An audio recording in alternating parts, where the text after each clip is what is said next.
Hi friends, అందరికీ welcome back to my channel. అందరు ఎట్లున్నారండి? అందరు బాగున్నారా ఫ్రెండ్స్? ఈరోజు వచ్చేసి అయితే మీ అందరితో పాటు అయితే మరొక బ్లాగ్ అయితే షేర్ చేస్తున్నా అండి. అండ్ ఫస్ట్ టైం మన ఛానల్కి ఎవరైనా వస్తే లైక్ అండ్ సబ్స్క్రైబ్ అయితే వేసుకోండి ఫ్రెండ్స్. అండ్ మీరు ఇచ్చిన లైక్ అయితే నాకు చాలా యూస్ఫుల్ అన్నమాట. అండ్ ఈరోజు బ్లాగ్ ఏంటంటే, మేడారం వెళ్ళినప్పుడైతే బ్లాగ్ షూట్ చేసుకున్నా. బట్ అంతగా నేనైతే ఇంట్రెస్ట్ చూపించలే. ఇదైతే అప్లోడ్ చెయ్యాలని అనుకున్నా. కాకపోతే ఏంటంటే మళ్ళీ ఇలా మాకు అనగానే మెమోరీస్ ఉన్నాయి. బట్ ఎందుకంటే వాడు పెద్దగా ఇంకా చూసుకోవాలి కదా, అందుకని చెప్పేసి అయితే అప్లోడ్ చేస్తున్నా. ఇక్కడ వచ్చేసి అయితే బియ్యం పోస్తున్నాం అనమాట. ఆ రోజు ఇంకా మేడారంకి అయితే వెళ్ళడానికి రెడీ అవుతున్నాము. అంటే నేను ముందుగానే బంగారం జోకిచ్చిన రోజే అమ్మవారికి అయితే బియ్యం కలపలేదు, ఓన్లీ బియ్యం ఇట్లా మూట కట్టి పెట్టిన అనమాట. మళ్ళీ ఈరోజు వెళ్ళే ముందు అమ్మవారికి బియ్యం పోసుకొని తీసుకెళ్ళాలట అని చెప్పి ఇక్కడైతే అమ్మవారికి అయితే బియ్యం పోస్తున్నాము.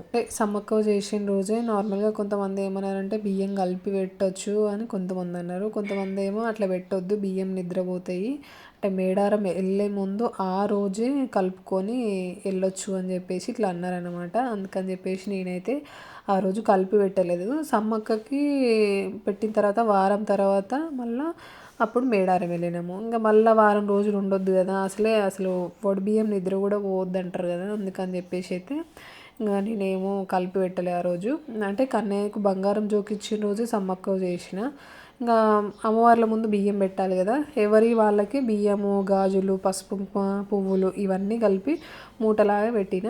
ఇంకా మళ్ళీ వెళ్ళే రోజు మంచిగా అమ్మవారికి బియ్యం ఇట్లా కలుపుకొని తీసుకొని వెళ్ళినాం అనమాట.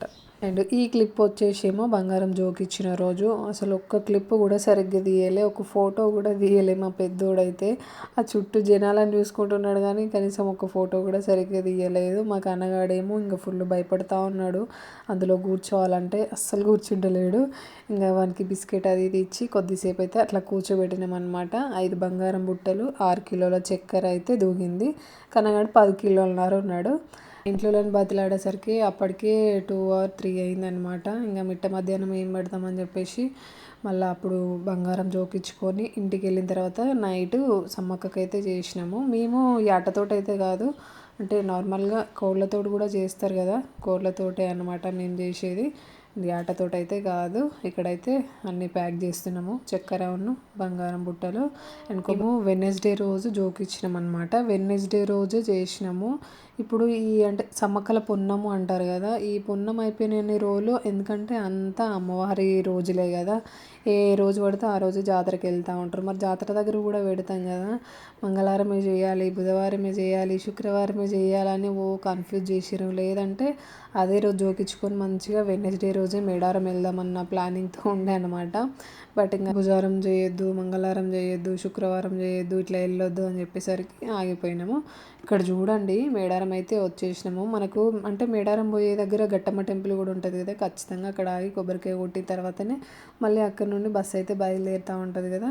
అండ్ ఫుల్ ట్రాఫిక్, అండ్ ఎర్లీగానే బయలుదేరినాము కానీ ట్రాఫిక్లోనే ఆగిపోయినాం అనమాట చాలాసేపు. అండ్ 4 years తర్వాత మళ్ళీ అమ్మవారి సన్నిధానంలో అయితే అడుగు పెట్టినాం అన్నమాట. అండ్ చూడండి అసలు మేము ఎంట్రీ అవ్వగానే ఫుల్ జనాలు, అసలు పోయిన వాళ్ళంతా మళ్ళీ రిటర్న్ అవుతూ ఉన్నారు. అమ్మవారి దయ వల్ల ఆ రోజు రిటర్న్ అయ్యారు. మళ్ళీ నెక్స్ట్ డే తెల్లారైతే అసలు జనాలే లేరు, చాలా తక్కువ ఉన్నారు.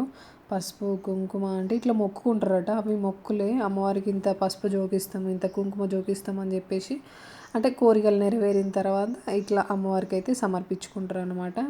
ఇంకా వెళ్ళిన రోజు నైట్ చాలా పబ్లిక్ ఉండే, అంటే అక్కడ ఉన్న వాళ్ళంతా మళ్ళీ రిటర్న్గా ఇంటికి అయితే వెళ్ళిపోతున్నారు. బట్ ఆ మందిని చూసి అసలు ఫుల్గా ఉన్నారేమో అని చెప్పేసి చాలా భయపడ్డాము. అండ్ మేము మళ్ళీ రూమ్ అది చూసుకునేసరికి నైట్ 10:30 అట్లా అయింది. ఇంకా మంచిగా పడుకొని మళ్ళీ పొద్దున్నే 4కి లేచినాము. అసలు జనాలే లేరు, జంపన్న వాగు దగ్గరికి అయితే వచ్చేసినాం అనమాట. అండ్ పిల్లలు చూడండి ఎంత మంచిగా ఆడుకుంటున్నారో, వెళ్దాం అంటే అస్సలు వస్తలేరు. చాలా రోజుల నుంచి అడుగుతూ ఉన్నారు స్విమ్మింగ్కి తీసుకెళ్ళి డాడీ అని చెప్పేసి. అండ్ ఇంకా ఎట్లాగో ఇంటి దగ్గర కుదురుతలేదు అని చెప్పేసి జనాలు కూడా ఎక్కువ లేరు, మంచిగా ఇక్కడే ఆడుకుంటూ ఉన్నారు. చాలాసేపటి నుంచి అయితే అందులో నుంచి అస్సలు బయటికే రాలేదు పిల్లలు. అండ్ కన్నగానికైతే ఎంటికలు కూడా తీయించినాం అనమాట. అప్పట్లా లేవు అసలు. 4 years బ్యాక్ ఎట్లుండే అంటే ఓన్లీ మనమే ప్లేస్ చూసుకొని అక్కడ ఇట్లా గుడిసెలాగా వేసుకొని ఉండేటోళ్ళం కదా. ఇప్పుడు అట్లా లేదు, అంటే వాళ్ళే ఇట్లా రూమ్స్ ఇస్తున్నారు. రూమ్స్ అంటే మనము అంటే మేము అప్పుడు ఒకసారి వెళ్ళినప్పుడు అయితే మేము గుడిసెలు వేసుకొని ఉన్నాము. అండ్ ఇప్పుడు వాళ్ళే మనకి చుట్టూ పరదలా కట్టి ఇట్లా ఇస్తున్నారు, రూముల్లాగా డివైడ్ చేసుకుంటూ. మళ్ళీ దానికి రెంటు 1500, 2000 అండ్ 3000 కూడా తీసుకున్నారంట. ఒక్కొక్కరు 4 days 3 days అట్లా ఉన్నారంట. వాళ్ళకి 3000 అట్లా తీసుకున్నారంట. మేమేమో 1000 రూపీస్ ఇచ్చినాము. మా గుండు కన్నయ్య వచ్చేసిండు. అండ్ ఇక్కడ వచ్చేసి అయితే అమ్మవారికి కూడా మంచిగా ఇక్కడ కూడా పూదిచ్చి పెట్టినాము అన్నీ, కొబ్బరికాయలు, బంగారము. కన్నగానికైతే గుండె అయిపోయింది, ఇంత మంచిగా మొక్కుతున్నాడో చూడండి. అండ్ ఇంకా మళ్ళీ వండుకొని తిని దర్శనానికి అయితే ఇక్కడ స్టార్ట్ అయిపోయినాం అన్నమాట. అండ్ అదేంటో అండి, ఎక్కడ ఏ జాతరకి వెళ్ళినా ఏ గుడికి వెళ్ళినా ఫస్ట్ దేవుళ్ళని దర్శనం చేసుకున్నాక వచ్చి వండుకొని తింటాం. కానీ మేడారం ఒక్క జాతరలోనే వండుకొని తిన్న తర్వాత, కడుపు నిండా తిన్న తర్వాత అమ్మవార్లను అయితే దర్శించుకోనికైతే వెళ్తూ ఉంటాం. నిజమే కదా ఫ్రెండ్స్, వండుకొని తిన్న తర్వాతనే అమ్మవారి దర్శనాలకు వెళ్తాం కదా. అండ్ ఇక్కడ వచ్చేసి అయితే లోపలికి అయితే వచ్చేసినాము. అండ్ జనాలు అయితే కొంచెం తక్కువనే ఉన్నారు. మమ్మల్ని అయితే సైడ్కి ఉండు అని చెప్పేసి మా ఆయన అయితే బంగారము అక్కడ వేసి వచ్చిండు. అంత దూరం నుంచి వచ్చినాము, మందిలో పిల్లల్ని వేసుకొని పోలేం, మీరు సైడ్కి ఉండండి అని చెప్పేసి పిల్లలు పట్టుకొని అయితే నేను సైడ్కే ఉన్నా. మా ఆయన ఒక్కడు పోయి గద్దెల దాకా పోయి బంగారం వేసి వచ్చిండు అనమాట. మళ్ళీ అంత దూరం నుంచి వచ్చినాం కదా అమ్మవారి దగ్గరికి పోవాలని చెప్పేసి అయితే ఇక్కడ మళ్ళీ నేను వెళ్తున్నాను అనమాట. ఎందుకో వెళ్ళాలనిపించింది. అంటే మళ్ళీ మనం వేసిన బంగారం కాకుండా అక్కడ వాళ్ళు ఇచ్చే బంగారం కూడా తెచ్చుకోవాలి. అది ఇంటి దగ్గర ఉంచుకొని మనకి ఏదైనా హెల్త్ సమస్య వచ్చినప్పుడు అది కొంచెం వాటర్లో వేసుకొని తాగాలంట. అంటే మళ్ళా జాతర వచ్చేదాకా ఆ బంగారము ఇంట్లో దాచిపెట్టుకోవాలంట. అంటే మనకు ఇంట్లో అమ్మవారు ఉన్నట్టు ధైర్యం అన్నమాట. అట్లా అక్కడ నుంచి తెచ్చుకున్న బంగారం, వాళ్ళు ఇచ్చిన గద్దెల దగ్గర బంగారము తెచ్చుకొని జాగ్రత్తగా ఇంట్లో దాచిపెట్టుకోవాలట. మళ్ళీ జాతర అయ్యేదాకా బంగారం అయితే మంచిగా ఆ నుంచి తెచ్చుకున్న బంగారం మనమైతే ఇంట్లో ఖచ్చితంగా ఒక బుట్ట ఉంచుకోవాలట. ఇప్పుడు మా కన్నగానికి అంటే ఎవరి ఇంట్లో ఉన్న ఎత్తు బంగారం జోకిస్తారు కదా, ఆ బంగారం కూడా ఒక బుట్ట అయితే ఖచ్చితంగా మనం ఇంట్లో ఉంచుకోవాలట. మిగతాది పంచిపెట్టినా కూడా ఒకటైతే ఖచ్చితంగా ఇంట్లో ఉంచుకోవాలట మళ్ళీ జాతర వచ్చేదాకా. అండ్ ఇక్కడ వచ్చేసి అయితే మళ్ళీ కొంచెం బంగారం తెచ్చుకుందాం అని చెప్పేసి నేనైతే వెళ్ళిన.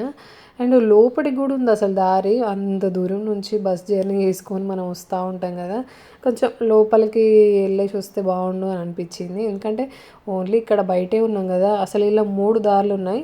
మొత్తం గేట్ బయట మొక్కుకునే వాళ్ళు ఉన్నారు, కొంచెం లోపలికి వెళ్ళి మళ్ళీ మొక్కుకునే వాళ్ళు ఉన్నారు, డైరెక్ట్ అమ్మవారి గద్దెల దాకా వెళ్ళే దారి కూడా ఉంది. అసలు మేము చూసుకోలేదు, లైన్లు ఇట్లా కట్టేసరికి డైరెక్ట్ ఇళ్ళకే వచ్చినాము. అంటే వేరే లైన్లు కడితే వాళ్ళకి పోయిండేటోళ్ళం. చాలా వరకు అమ్మవార్లను ఇట్లా ముట్టుకొని మంచిగా మొక్కుకొని వస్తున్నారు అనిపించింది. బయట ఉండే బదులు మంచిగా అట్లా లోపలికి వెళ్ళినా బాగుండు. అంటే లైన్లో కొంచెం చాలాసేపు బట్టు కావచ్చు, దీంట్లో ఏంటంటే తొందరగా కావాలని చెప్పేసి ఈ లైన్లోకి వచ్చేసినాము. వేరే లైన్లో కడితే బాగుండాలని అనిపించింది. చూడండి మంచిగా అమ్మవారి గద్దెల దాకా దగ్గర పోయి మొక్కుకొని వస్తూ ఉన్నారు. ఎందుకంటే మనం అంత దూరం నుంచి వస్తాం, ఎక్కడెక్కడ ఊర్ల నుంచి. అండ్ మంచిగా కొంచెం అమ్మవారిని ముట్టుకుంటే అది వేరే ఉంటుంది కదా, హ్యాపీనెస్ అనిపించింది. ఈ ఏడికి తృప్తి పడితే గాడికే, ఇంక అన్ని ఆశలు పెట్టుకోవద్దని చెప్పేసి ఇక్కడ బంగారం కోసం అయితే వెయిట్ చేస్తూ ఉన్నాం. బట్ పైసలు ఇస్తేనే అమ్మవారికి మనం ఇస్తాం కదా గాజులు, అవన్నీ ఇస్తున్నారు అన్నమాట. అంటే మనం బియ్యం పోసేటప్పుడు ఇట్లా పసుపు కుంకుమ గాజులు ఇస్తూ ఉంటాం కదా, ఆ బంగారమైనా పైసలకే ఇస్తున్నారు, మళ్ళీ గాజులైనా పైసలకే ఇస్తున్నారు. మా ఆయన వద్దులే వచ్చేసి అని చెప్పేసి నేను తీసుకొచ్చింది సరిపోతుంది కదా రా అని చెప్పేసి అంటే మళ్ళీ వెనక్కి అయితే వచ్చేసినాం కొంచెం బంగారం అయితే తీసుకొని. ఈరోజుటి వ్లాగ్ అయితే ఇంతే మరి. బాయ్ ఫ్రెండ్స్ మరి.